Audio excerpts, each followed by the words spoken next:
আসসালামু আলাইকুম। যারা ঢাকা আটের ভোটার অবশ্যই ভোট চাই, একটা ভোটকে 100 ভোট বানাই দিতে হবে। আর ভোটার নন ভোটার সবার কাছে প্রচুর দোয়া চাই, প্রচুর। আমরা ইনশাল্লাহ যেন, এবং সব থেকে যে দোয়াটা চাই সেটা হলো আল্লাহ যেন আজীবন আমাদেরকে সততার উপরে রাখে, ইনসাফের উপরে রাখে ইনশাল্লাহ। আসসালামু আলাইকুম। সাহসের উপরে রাখে, সাহসের উপরে প্লিজ। আসসালামু আলাইকুম। মানে আমি আপনাকে বলি, ফেসবুক তো অফকোর্স, এরপরে ইউটিউব চ্যানেল, এরপরে টিকটক, লিঙ্কডইন থেকে শুরু করে টেলিগ্রাম চ্যানেল থেকে শুরু করে, এবং আমার মনে হয় এই ইলেকশনকে কেন্দ্র করে আজকে তফসিলের দিন, আজকে আমার প্রথম ওয়েবসাইট লঞ্চ হবে। তাই এটা আরো কোনো প্রার্থী হয়েছে কিনা দেখেন। সুতরাং শুধু টিকটক না, ওয়েবসাইট আছে, টুইটার আছে।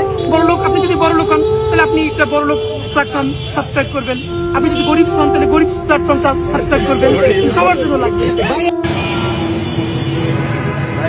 ভাই আমি বাতাসা পাইনি। তো বাতাসা আজকে আনা হয়েছে। আমাকে বাতাসা দিতে হবে। ন্যাশনাল খাবারের বাতাসা মাথা নিয়ে